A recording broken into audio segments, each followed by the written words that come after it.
Oke, puji Tuhan. Shalom. Wah, kurang mantap. Shalom, selamat malam orang Malang. Anda dicintai Yesus tanpa syarat, katakan amin. Anda diberkati tanpa sebab, katakan amin. Anda disayangi tanpa batas. Tepuk tangan buat Tuhan kita. Malam hari ini saya lihat di brosur judulnya doa malam spesial. Ya, kalau spesial yang setahu saya pakai telur. Biasanya martabak spesial pakai telur. Tapi malam hari ini yang membuat spesial adalah pribadi Yesus Kristus. Amin. Ya, puji Tuhan, nama saya Daud Putranto. Saya membawa salam hangat dari jemaat yang saya gembalakan. Dari NCC Manado. Saya dari Manado. Adakah orang Manado di sini? Coba angkat tangan. Coba angkat tangan. Ada orang Manado di sini yang terdampar di Malang? Yang enggak ada? Ada? Oh iya, torang sama saudara. Amin. Ya, tapi logo semboyan torang sama bersaudara itu enggak cocok kalau untuk orang jomblo katanya. Kalau semua bersaudara, terus saya kawin sama siapa? Ya, jadi gitu. Jadi orang Manado, selamat Bagudapa. Saya punya satu istri yang sah dan satu-satunya, enggak akan nambah. Saya janji enggak akan nambah. Tapi saya punya anak satu, ini saya pastikan nambah. Kalau istri saya setuju. Ya. Ya puji Tuhan, malam hari ini tidak kebetulan kita ada di tempat ini, amin. Malam hari ini kita akan belajar tentang Grace on Marriage. Saya menulis sebuah buku 3 tahun lalu tentang Grace on Marriage. Anda bisa cari di Gramedia atau di Jakarta. Bapak Ibu Saudara, mari kita membuka satu ayat di Efesus 5 ayat yang ke-32. Nanti kita bisa berkenalan lebih lagi di Facebook, ya. Saya ada di dunia maya, Facebook, Twitter. Saya lebih nyata di dunia maya daripada di dunia nyata. Ya. Jadi Anda bisa cari ya di Instagram, Blogspot, ada semua saya di sana. Cuma di dunia lain saya nggak ada. Oke, Efesus 5 ayat 32. Nah, saya beritahu Bapak Ibu Saudara sebelum kita baca ayat ini. Saya menjadi hamba Tuhan, menjadi full timer 22 tahun. 22 tahun. Jadi ayat ini saya sudah khotbahkan ribuan kali, ayat ini. Nah, saya beritahu 13 tahun pertama saya salah khotbah ayat ini. Ini pengakuan dosa ini.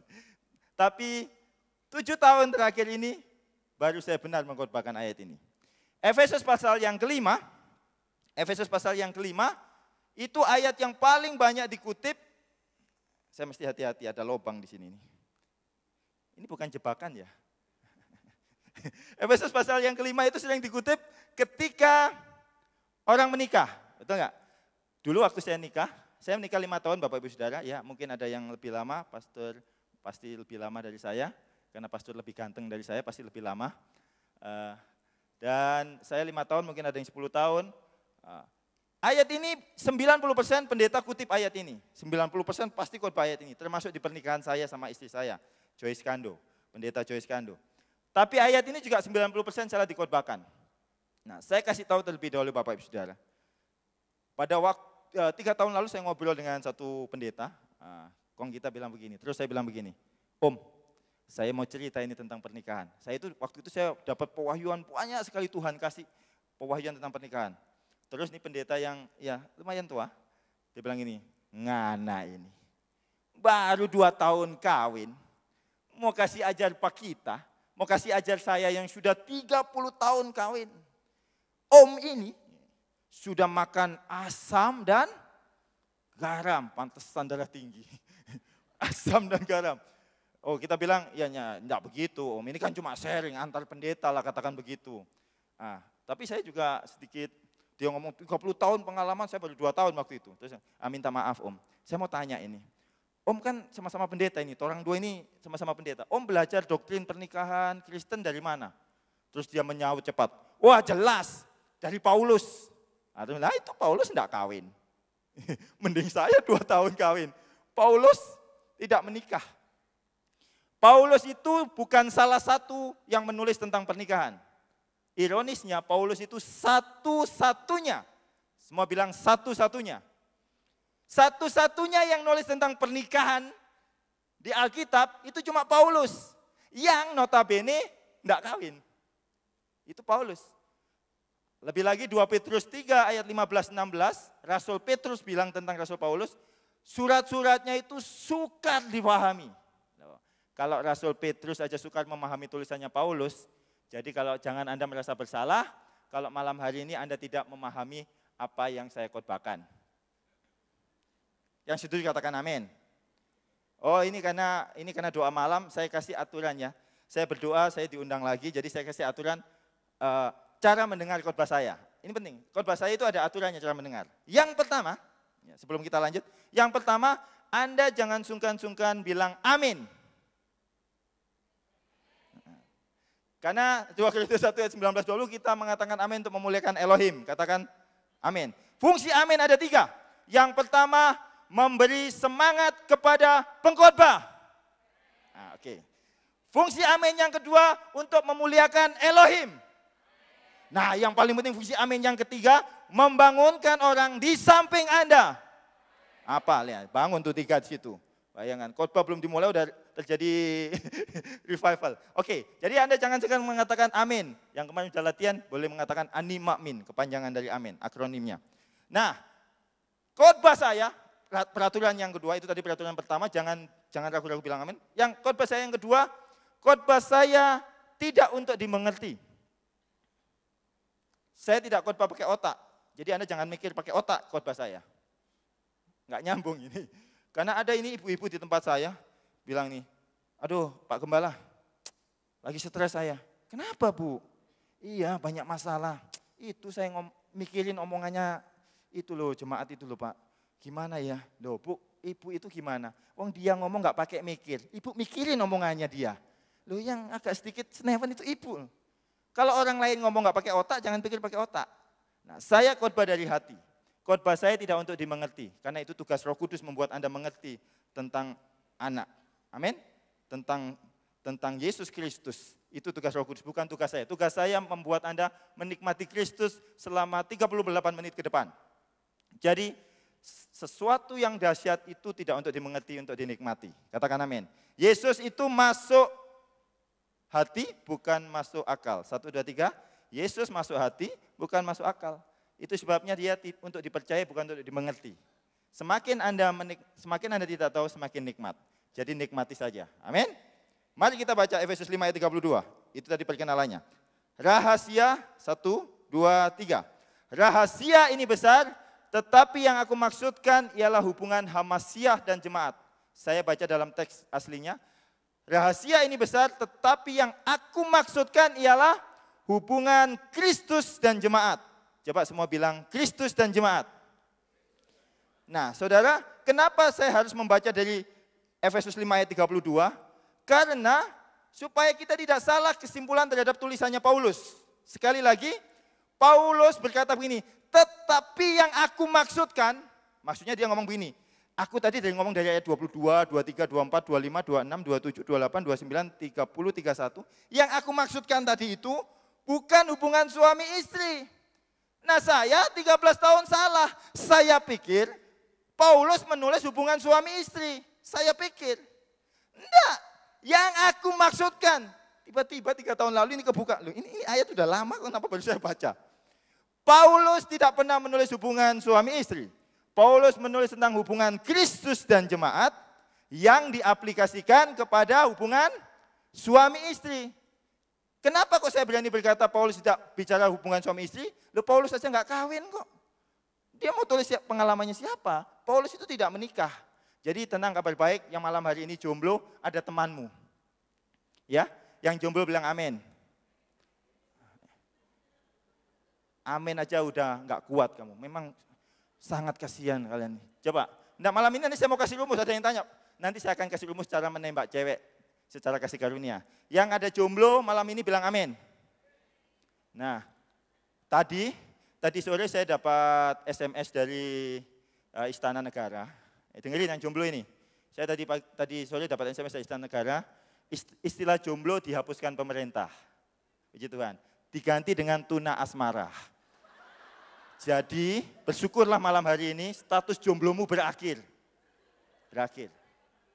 Saya sudah bilang sama anak-anak muda di tempat saya, Natal 2015 terakhir ada namanya spesies ijo lumut.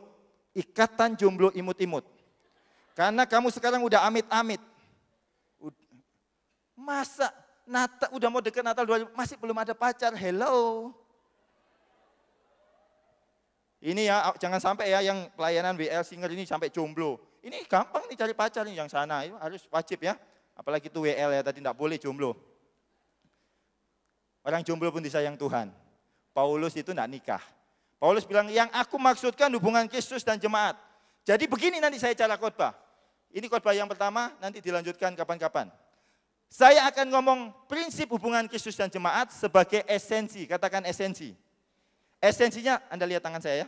Esensinya itu Paulus menulis hubungan Kristus dan jemaat. Loh, terus Pastor Daud, kok ada istilah hai suami, hai istri, hai suami, hai istri? Itu aplikasinya. Anda jangan salah seperti saya dulu. Saya pikir Paulus itu menulis hubungan suami istri. Paulus menulis hubungan Kristus dan jemaat. Jadi, kalau Anda tahu pola, pattern, rumusnya hubungan Kristus dan jemaat, Anda gampang mengaplikasikannya secara horizontal. Katakan amin. Nah, mari kita lihat. Jadi kalau nanti Kristus itu tipologi dari suami. Semua suami bilang amin. Nanti jemaat itu dilambangkan oleh istri. Kita semua adalah mempelai perempuan. Katakan amin. Saya Daud Putranto di depan Joyce Kando, saya laki-laki di depan Joyce, istri saya. Di depan Kristus, saya mempelai perempuan. Kita semua perempuan. Amin. Enggak usah nunduk ke bawah. Udah percaya deh. Mempelai laki-laki menjemput mempelai perempuan. Saya bukan mempelai laki-laki. Masa mempelai laki-laki menjemput mempelai laki-laki? Memang Tuhan menciptakan Adam dan Bambang. Kurang ajar Anda ini lama-lama. Saya bilang mempelai perempuan, nengok ke bawah. Wah, perlu dilepaskan ini. Kita semua mempelai perempuan, katakan amin. Oke, ingat ya. Nanti kalau ada kata hai suami, supaya kita tidak salah mengerti apa yang ditulis Paulus. Itu berarti bicara tentang Kristus. Amin. Kalau nanti ada kata hai istri, berarti bicara tentang jemaat. Mari kita mulai khotbah ini, karena khotbah ini akan berakhir jam 12 malam. Tidak ada amin, tidak jadi. Ayat 22. Oke, ayat 22. Kita baca sama-sama, siap? Saya hitung sampai 1000. 998, 999, 1000 baca. Hai istri, tunduklah kepada suamimu seperti kepada Tuhan, karena suami adalah kepala istri, sama seperti Hamasiah, Kristus adalah kepala jemaat. Dialah yang menyelamatkan tubuh. Esensi yang pertama, oke? Jadi saya khotbah esensi dulu. Nanti baru aplikasi. Kalau Anda nggak tahu esensi, tidak tahu. Esensi yang pertama, Kristus kepala jemaat. 1, 2, 3. Nah itu esensi. Kalau esensinya Kristus kepala jemaat, berarti aplikasinya suami kepala istri. Amin. Kristus itu kepala. Amin. Dia yang memikirkan hidupmu. Mungkin engkau nggak tahu masa depanmu, enggak apa-apa. Yang penting suamimu. Lihat tangan saya ya. Tahu, amin. Enggak perlu takut masa depan. I don't know about tomorrow. Mungkin engkau nggak tahu masa depan. Enggak apa-apa. Yang penting kan Tuhan tahu. Yeremia 29 ayat 11. Aku tahu rancangan-rancangan apa yang ada padaku mengenai kamu. Kalau Anda tidak tahu rancangan-rancangan yang ada padamu, enggak apa-apa. Yang penting Tuhan tahu rancangan-rancangan tentang kita yang ada padanya. Amin. Karena dia kepala, dia yang memikirkan hidup kita, amin. Sebelum Anda stres, sebelum Anda punya masalah, Tuhan tahu. Kita tidak sendirian, amin. Kita punya suami, lihat, sekali lagi, lihat tangan saya. Kita punya suami terbaik, yang memuaskan lahir batin. Yang berkata, jangan khawatir, burung di udara aku pelihara, amin. Bunga bakung aku hiasi. Jadi lihat, Kristus kepala, jemaat itu tubuh. Nah aplikasinya, suami adalah kepala, istri tubuh. Bapak-bapak jawab. Otak itu tempatnya di tubuh atau di kepala? Jujur, jangan ada dusta di antara kita. Otak. Yang nggak punya otak makan otak-otak ya. Otak tempatnya di mana? Kepala. Jadi kalau ada seorang suami bilang begini sama istrinya, Mami, kamu itu memang tidak ada otak. Begini jawabnya. Yes, itu Alkitabiah. Oke? Nah, ini kabar sukacita. Saya ada tertawa sukacita kelepasan. Jadi kalau ada seorang suami bilang, mami kamu itu mbok yo mikir. Loh, bilang, yo kamu kan yang kamu punya otak. Nah kan? Loh iya, ini kebenaran, Anda tidak bisa bantah. Perempuan itu tubuh, tidak ada otak. Jadi laki-laki wajib pintar. Loh, amin aja udah nggak berani. Kan saya tadi bilang aturan khotbah saya. Ini bahaya, saya mesti khotbah sering-sering ini. Ini otaknya ini kotor nih suami-suami ini. Saya ngomong saya juga. Laki-laki itu punya otak, amin. Kalau suami Anda nggak punya otak, kasih makan di otak-otak. Bawa ke Palembang, banyak otak-otak di sana. Kalau orang Palembang nggak punya otak, apalagi itu. Nah, suami itu mikirin rekening listrik. Jangan istrinya, jangan laki-laki jadi laki-laki pengecut gitu loh. Ya, tukang kredit card datang, mami aja buka pintu. Walah, banci itu. Laki-laki buka pintu. Loh, itu ada satu prinsip nanti akan Anda tahu, perempuan kita tidak pernah salah. Nah, saya mesti ulangi, bapak-bapak pura-pura nggak dengar. Tolong selama saya khotbah, jangan ada yang ke toilet. Tolong dijaga, bapak-bapak dilarang ke toilet. Perempuan tidak pernah salah. Loh. Tunggu, kok yang lain nggak ngomong amin? Kan kita semua perempuan. Loh, saya nggak ngomong jenis kelamin perempuan loh. Lah ini nggak masuk dari tadi khotbah. Itu kan mempelai laki-laki. Kita yang berdosa, kita yang bersalah, siapa yang disalib? Mempelai laki-laki. Harusnya yang berdosa Anda ini disalib semua.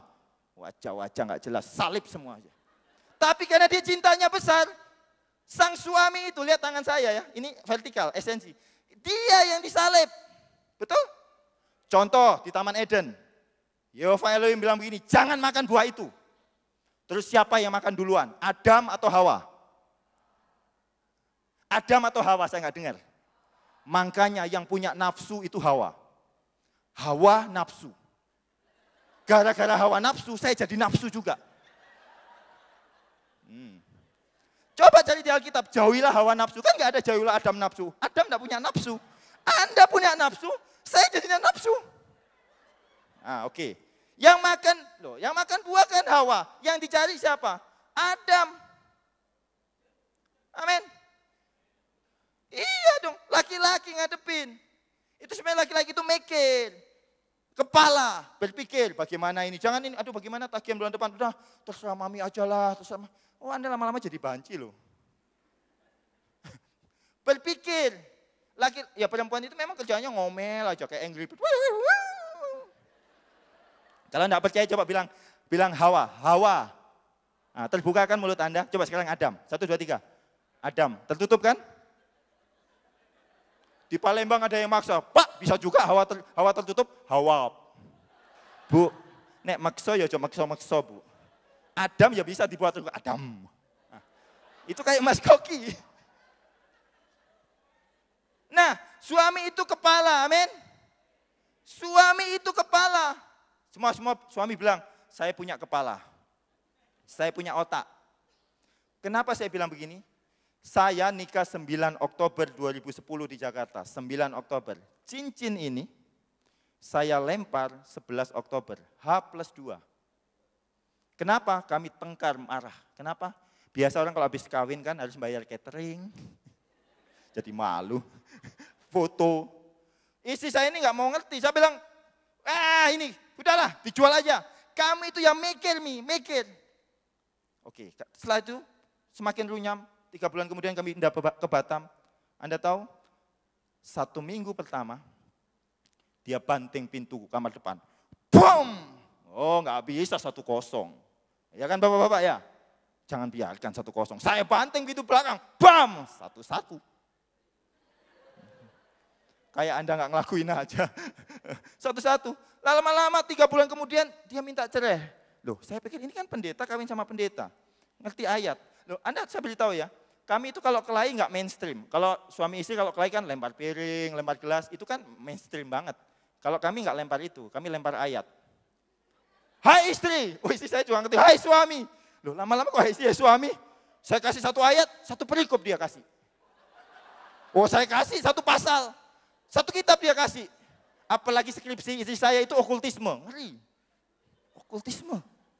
Bayangkan saya itu pernah ditengking sama istri saya. Dia udah bosan nengking iblis. Dalam nama Tuhan Yesus, bertobat. Oh saya tengking juga, saya dalam nama Tuhan Yesus. Loh Yesus bela siapa? Lalu semakin parah gitu, semakin parah. Nah, saya kasih tahu resep yang kedua yang menyelamatkan kami. Lihat ayat 25. Nah, ini penting. Hai suami, kasihilah istrimu. Sebagaimana Kristus telah mengasihi jemaat dan telah menyerahkan dirinya baginya. Hai suami, kasihilah. Kenapa suami disuruh mengasihi? Karena suami punya kasih. Karena suami punya cinta. Saya beritahu esensi yang kedua, Elohim, Tuhan adalah kasih.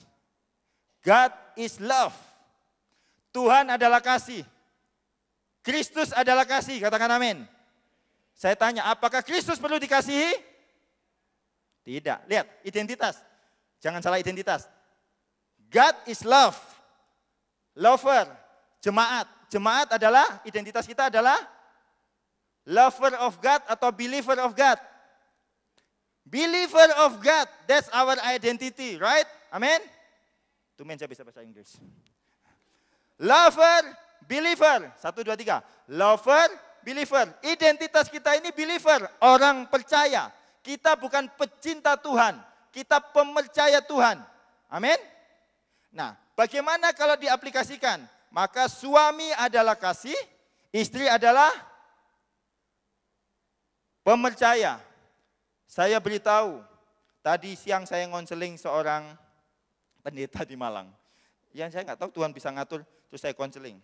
Pernikahan Kristen yang paling banyak menghancurkan itu adalah prinsip saling, karena kita tidak tahu. Anda catat, pernikahan Kristen adalah pernikahan seorang lover dan seorang believer. Kristus lover, Tuhan adalah kasih, jemaat adalah pemercaya. Saudara, saya beritahu, yang vertikal saja, Kristus tidak untuk dimengerti. Kristus tidak untuk dipahami. Kristus untuk dipercayai. Sama esensinya, suamimu adalah tipologi Kristus.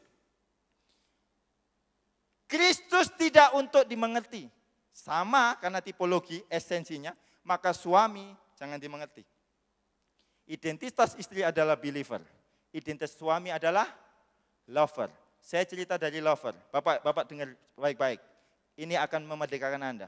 Ini yang membuat saya terbebas dari karamnya pernikahan saya. Saya pikir begini, pernikahan itu harus saling mencintai. Itu salah besar. Hubungan yang ini tidak dibangun atas dasar saling. Contoh, saling mencintai apakah ada? Betul, Kristus mencintai, mengasihi kita. Kalau kita tidak mengasihi Kristus, apakah Kristus berhenti mengasihi kita? Tolong dijawab. Tidak. Dia setia. Kalau kita tidak setia, dia tetap setia. Amin. Kristus hanya bisa mencintai kita. Amin. Karena dia cinta adanya. He is love, God is love. Elohim adalah kasih. Amin. Lalu saya mulai berpikir, ternyata saya salah.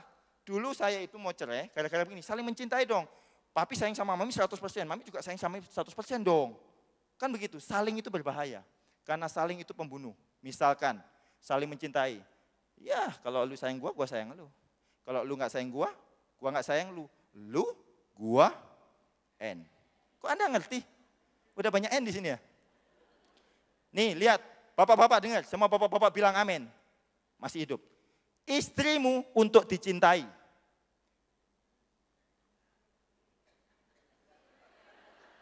Loh iya, istri itu untuk dicintai. Joyce Kando itu untuk dicintai, bukan untuk dipercayai. Ini banyak bapak-bapak salah. Istri itu nggak perlu dipercayai. Nggak perlu, dicintai saja. Anda akan terluka. Loh, saya beritahu, apakah Kristus mempercayai kita? Enggak, sudah. Dia mati saja nggak izin kita, tiba-tiba dia mati. Loh, itu investasi tanpa survei. Loh, saya kalau jadi Kristus, misalkan mau mati, saya bilang begini, tok. Selamat malam Bapak Ibu Saudara, minta waktunya sebentar. Ya, saya ada rencana mau mati untuk Anda semua. rencananya sih Jumat ini. Tujuan saya mati itu menebus dosa Anda. Tapi supaya saya nggak rugi, saya ingin tahu setelah saya mati siapa yang mau percaya sama kematian saya. Coba angkat tangan. Sini, 10 belum angkat tangan, 15 belum. Saya tunda minggu depan ya. 1 minggu kemudian. Selamat malam Bapak Ibu Saudara, ini menyambung rencana saya minggu lalu yang tertunda. Jadi begini, saya ini mau mati untuk Anda. Tapi saya hanya ingin memastikan, kalau saya mati nanti Anda percaya supaya nggak sia-sia dong. Ya betul nggak? Nggak sia-sia. Minggu lalu itu hampir sekitar 30 belum angkat tangan. Mungkin hari ini ada perubahan. Waduh kok jadi nambah ya. Waduh, kalau dia nanya terus, kapan dia mati? Roma 5 ayat ke-8, ketika kita masih berdosa dia sudah mati. Dia tidak menunggu Anda, persetujuan Anda, dia mati untuk Anda. Itu sama kayak saya. Saya kalau ngasih uang belanja sama istri saya nggak usah percayai. Istri saya itu nggak bisa dipercayai, termasuk semua istri. Disuruh belanja beli tisu, pulang bawa sepatu, di mana otaknya? Memang nggak ada.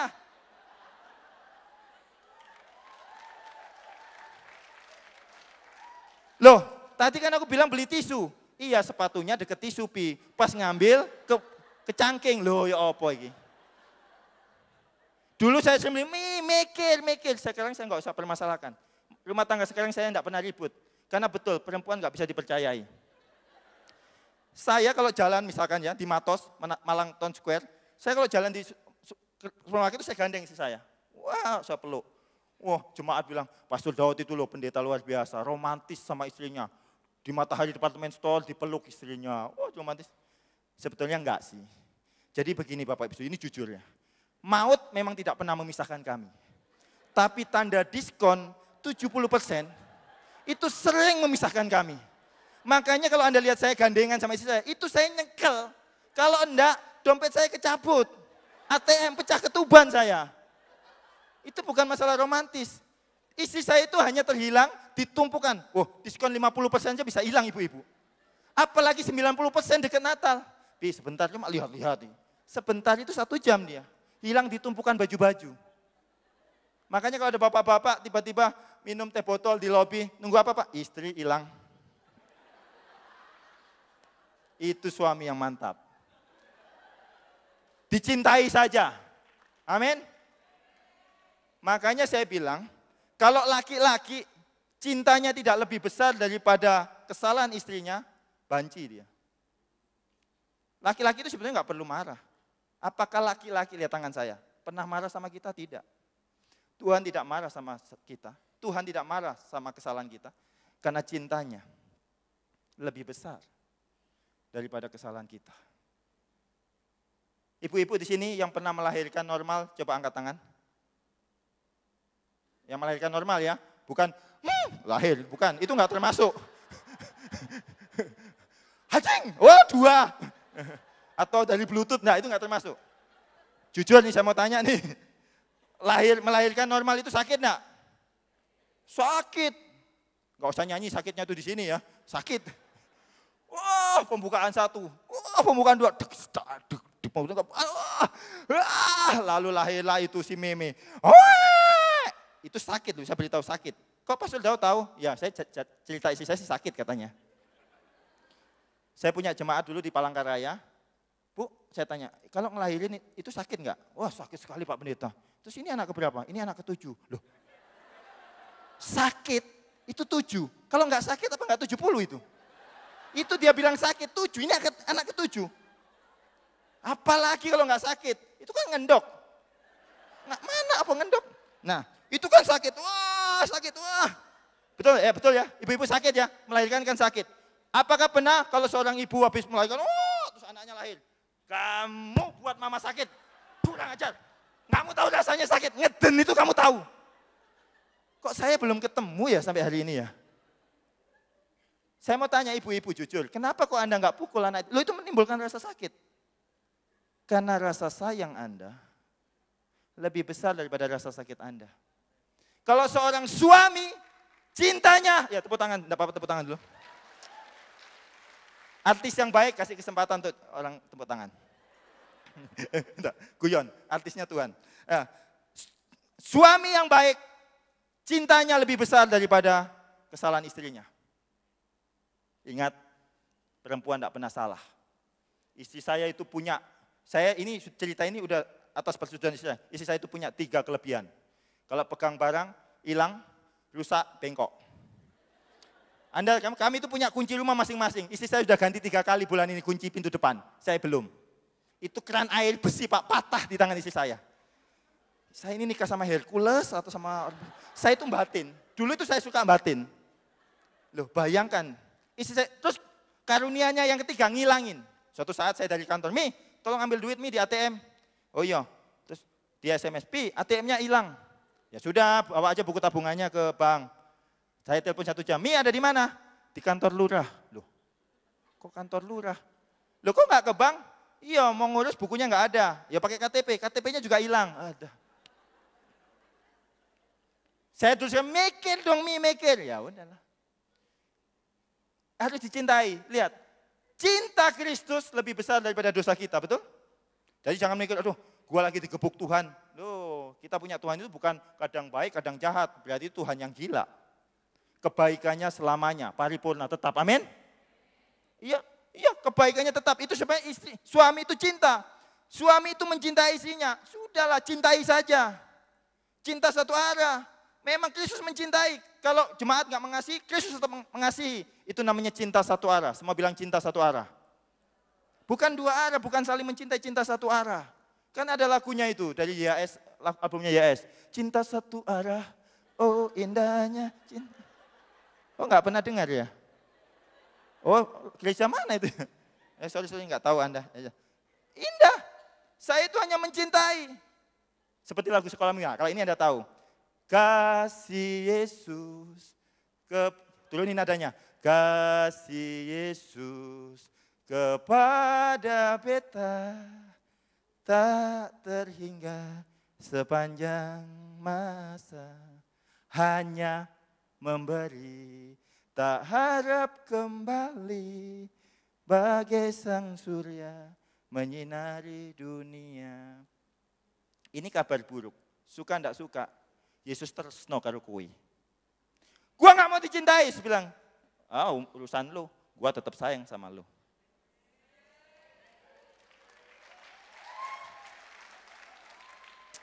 Itu cinta yang dahsyat. Berapa kali saya mau lari dari panggilan sebagai hamba Tuhan, tapi yang membuat saya bisa berdiri di mimbar, hanya cintanya yang tidak pernah menyerah kepada saya.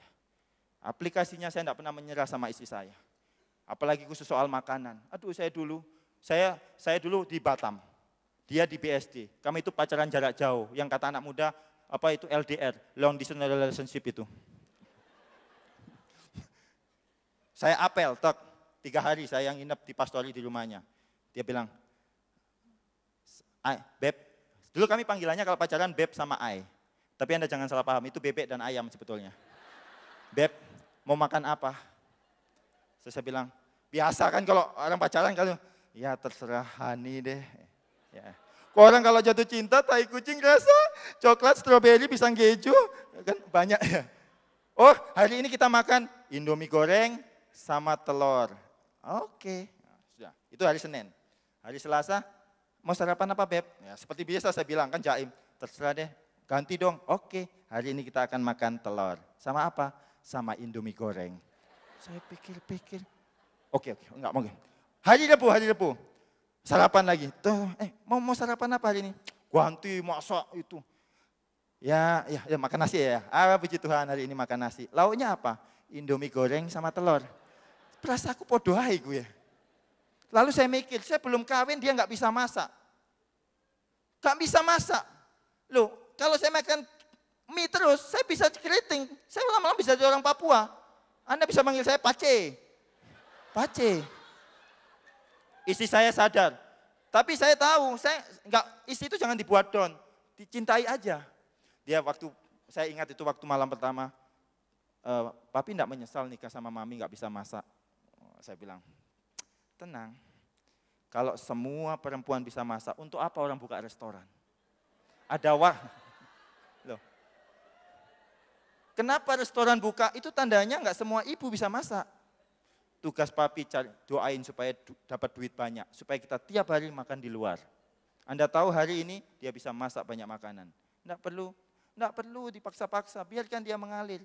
Love makes a way. Cinta menemukan jalannya sendiri. Dicintai saja, seperti Kristus mencintai. Oh, cinta sejati itu enggak adil. Iya Pak, loh kalau kita cinta, makanya ada seorang bapak, ini terakhir khusus lagi. Ada seorang bapak bilang begini, aduh Pak Tuh, istri saya enggak cinta lagi sama saya. Alah biasa aja banci. Laki-laki itu tidak hancur hidupnya kalau tidak dicintai. Karena dia adalah cinta. God is love. Daud Putranto, Daud is lover of Joyce Kando. Hidup saya nggak akan hancur kalau istri saya nggak mencintai saya. Hidup saya akan hancur kalau istri saya bilang begini, Mami nggak percaya papi. Kenapa? Karena laki-laki, dia tidak untuk dicintai, untuk dipercayai. Loh, betul Pak? Iya, because you cannot love God before you believe in Him first. Engkau tidak mungkin mengasihi Tuhan kalau engkau tidak mempercayainya terlebih dahulu. Sama, tidak mungkin seorang istri, seorang ibu bisa mencintai suaminya kalau dia tidak mempercayai. Anda tahu? Ibu-ibu dengarkan, suamimu bukan untuk dicintai. Laki-laki merasa dicintai ketika dia dipercayai. Kok enggak ada amin ibu-ibu? Dari tadi ketawa-ketawa, giliran bagian ibu-ibu diem. Percayai suamimu, jangan, oke, saya tanya suami yang di atas. Dia tidak untuk dimengerti. Suami yang di sini juga tidak untuk dimengerti.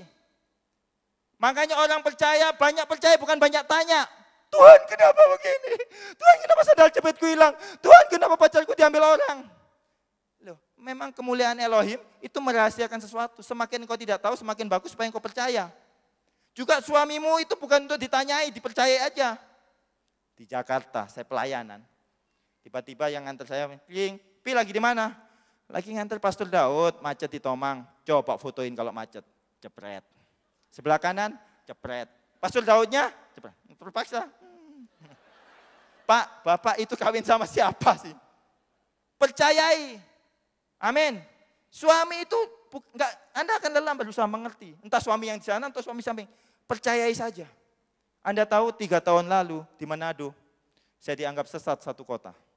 Karena mengkorbankan kasih karunia. Jam 3 subuh saya terpuruk.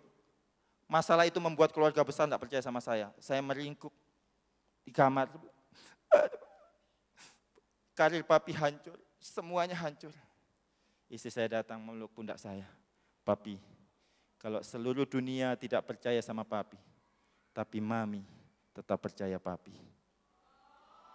Saya hanya butuh satu orang yang untuk mempercayai saya terus menerus, yaitu istri saya.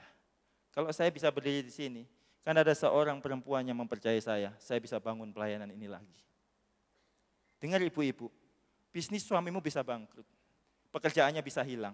Yang dia butuhkan bukan cintamu. Anda cuma bisa bilang, Mami percaya, papi bisa buka bisnis lagi. Mami percaya, papi pasti bisa. Yang Mami lihat bukan papi yang sekarang, papi pasti bisa. Mami percaya, dia butuh percayamu.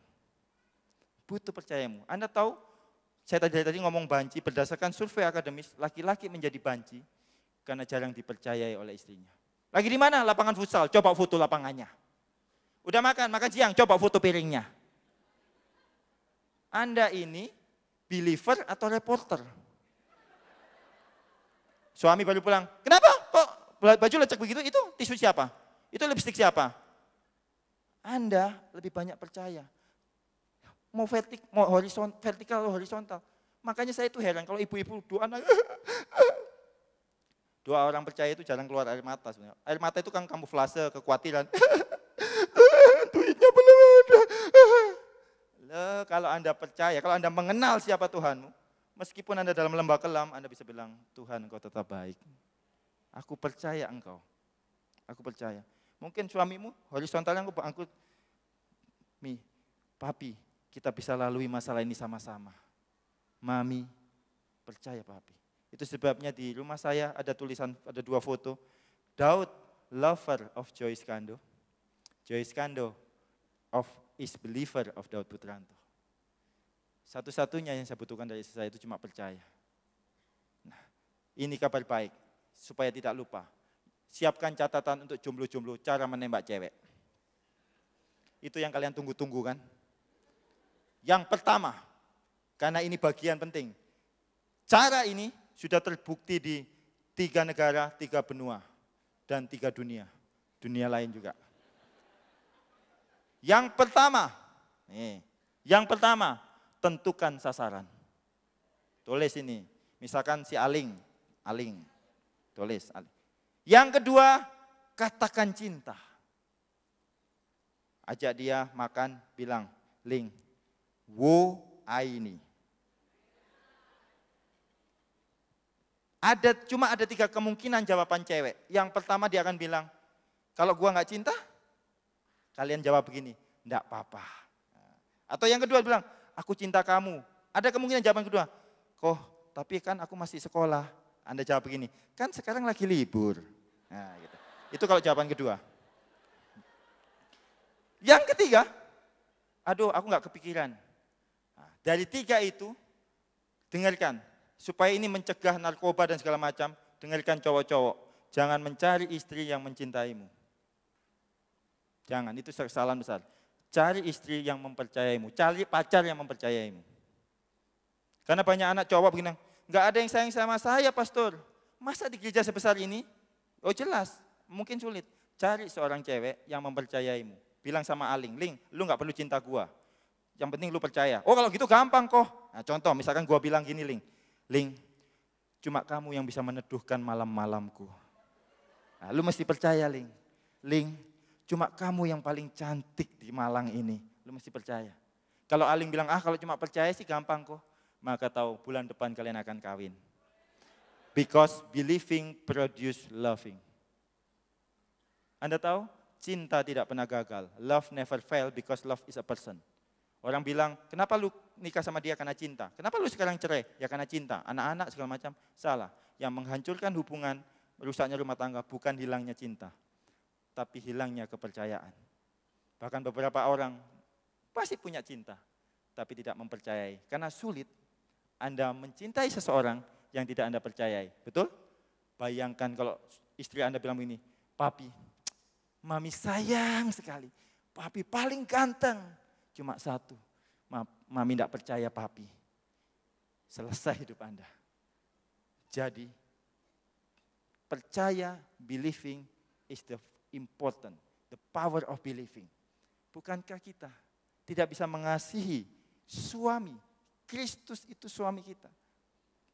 Kalau kita tidak mempercayainya. Bagaimana dengan sini? Aplikasinya. Malam hari ini saya beritahu satu hal Bapak Ibu Saudara. Suami-suami, jangan pernah berhenti mencintai istrimu. Itu sebabnya saya beritahu untuk anak-anak muda yang cowok, jangan pernah nikah kalau engkau belum puas dengan kasih Bapa. Kalau engkau kekurangan cinta, istrimu itu yang nanti jadi sasaran. Lu nggak tahu siapa gua dulu sebelum gua kawin sama lu. Ya nggak tahu, Pi, kan gua bukan dinas kependudukan. Lu nggak tahu. Itu tanda-tanda laki-laki yang kurang kasih. Laki-laki harus penuh kasih. Perempuan, istri harus penuh dengan percaya. Bapak-bapak bilang sama saya, I am lover. Ibu-ibu istri bilang, I am believer. Kalau Anda ada suami dan istri Anda di samping Anda bilang, I am your love. Makanya saya selalu bilang sama istri saya, terima kasih telah mencintaiku, enggak pernah. Coba lihat di Facebook, terima kasih telah mempercayai papi. Kalau ulang tahun, saya bilang, happy birthday my believer.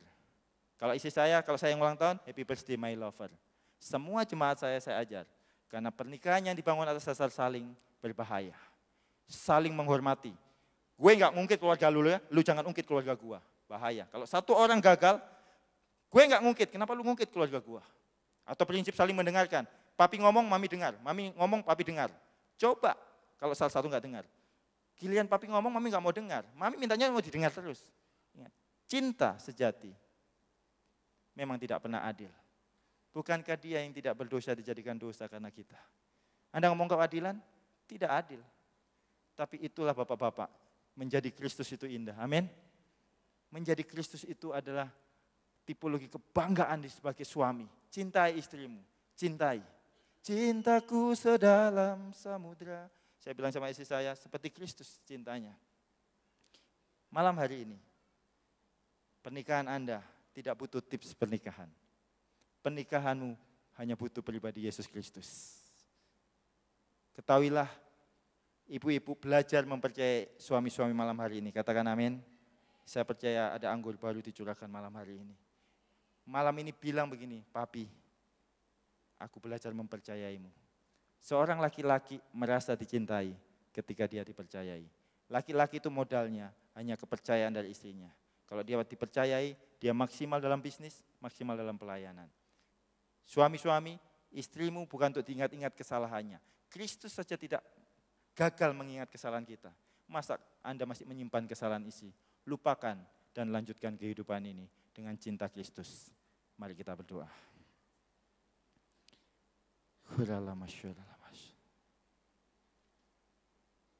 Saya rindu berdoa Bapak Ibu Saudara. Sebagai hamba Tuhan, saya ingin mengimpartasikan apa yang saya alami selama 5 tahun ini. Sungguh saya mengalami bukan hubungan suami istri lagi, tapi hubungan Kristus dan jemaat. Kalau engkau rindu didoakan, engkau boleh taruh tangan kananmu di dada. Saya sebagai hamba Tuhan ingin mengimpartasikan, mendoakan supaya pernikahanmu bukan sekedar hubungan suami istri, tetapi seperti kata Paulus, rahasia ini besar. Sebenarnya kita sedang menjalani hubungan Kristus dan jemaat. Aku berdoa buat engkau suami-suami di tempat ini. Cintai, kasihi, karena engkau adalah kasih. Perempuan itu engkau nikahi bukan untuk dimarahi, bukan untuk dievaluasi, bukan untuk diingat-ingat kesalahannya. Cintai saja, kasihi saja. Tapi Pak Pendeta, dia nanti akan melakukan lagi kalau nggak dikasih tahu. Dengarkan kata-kata saya. Dalam kasih yang sempurna, tidak ada ketakutan. Kalau betul-betul cintamu sempurna, engkau tidak akan pernah takut istrimu untuk tidak mau berubah, untuk mengulangi lagi. Dalam kasih yang sempurna, melenyapkan ketakutan. Hai ibu-ibu, hai istri-istri.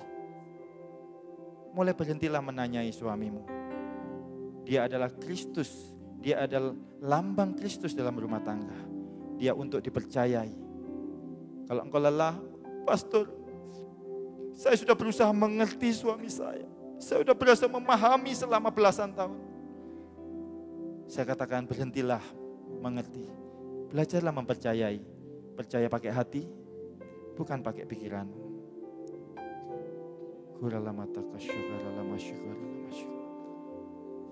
Tetap letakkan tanganmu di dada, aku berdoa di dalam nama Tuhan Yesus. Di dalam nama Tuhan Yesus ada anggur kana yang baru malam hari ini. Pernikahanmu dipulihkan. Engkau butuh kasih Bapa. Engkau butuh kasih Yesus yang tanpa syarat dalam rumah tanggamu. Aku berdoa di dalam nama Tuhan Yesus. Kekuatan, sukacita, pemulihan terjadi dalam rumah tanggamu. Percayai saja. Engkau mungkin tidak tahu bagaimana caranya, kapan waktunya. Percayai saja. I pray in the name of Jesus Christ. Aku berdoa dalam nama Juru Selamat kita, Yeshua HaMashiach. Hari ini telah lahir bagimu Juru Selamat. Bukan saja untuk memindahkan engkau dari neraka ke surga, tapi menyelamatkan pernikahanmu. Amin. Menyelamatkan pertunanganmu. Menyelamatkan hubunganmu dalam nama Tuhan Yesus. Engkau punya Juru Selamat. Jangan takut. Engkau tidak perlu tahu hari esok. Cukup percaya saja siapa yang memegang hari esok. Engkau punya Yesus Kristus. Engkau bisa memanggilnya Bapa. Engkau tidak sendirian. Engkau mungkin dipandang sebelah mata oleh dunia. Tapi bagi Elohim, engkau adalah biji matanya. Tuhan menerimamu apa adanya. Tapi dia tidak pernah menjadikan masa depanmu apa adanya. Dia memberi yang terbaik. Dia tahu memberi yang terbaik. Pelayanan terbaik, suami terbaik, istri terbaik. Dia tahu cara menyenangkan hidupmu. Aku berdoa di dalam nama Tuhan Yesus. Anugerah itu mengalir di ruangan ini. Kasih yang semula itu mengalir di tempat ini. Dalam nama Tuhan Yesus. Dalam nama Tuhan Yesus.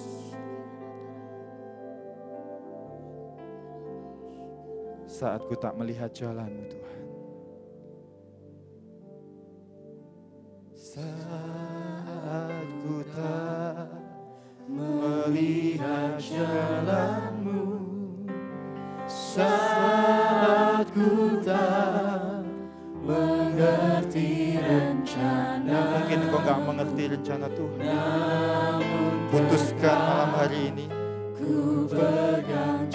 Engkau memegang dan berkata, aku percaya ya Tuhan. Pengharapanku hanya padamu. Angkat tanganmu, katakan, hatiku percaya. Hatiku percaya.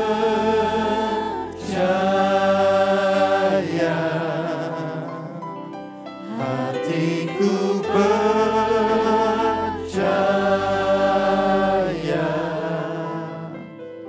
Hatiku percaya.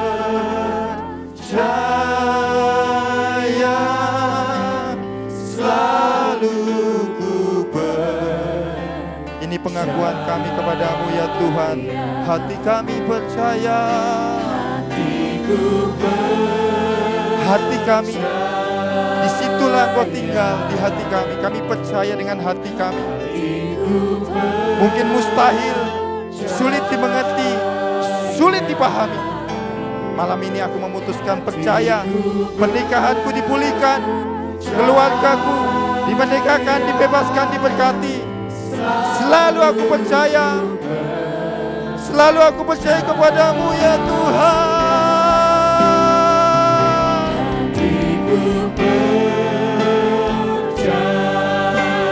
Kristus adalah suami terbaik. Kita adalah jemaat mempelai tubuh Kristus. I trust in you, my Lord. Hatiku percaya.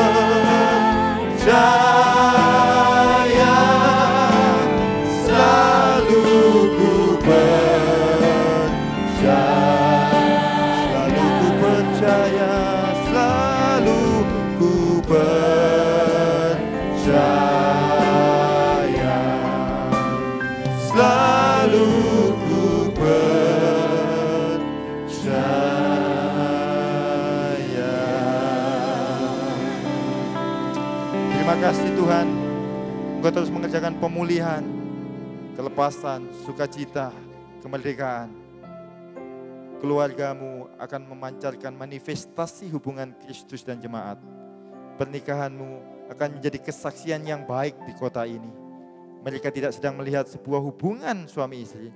Mereka sedang melihat hubungan Kristus, Hamasya dan jemaatnya melalui rumah tanggamu. Terima kasih Tuhan buat firman-Mu malam hari ini. Kami bersyukur buat anugerah yang tanpa batas itu. Di dalam nama Yesus Hamasya kami sudah berdoa dan mengucap syukur. Haleluya. Amin. Tepuk tangan buat Tuhan kita. God bless you.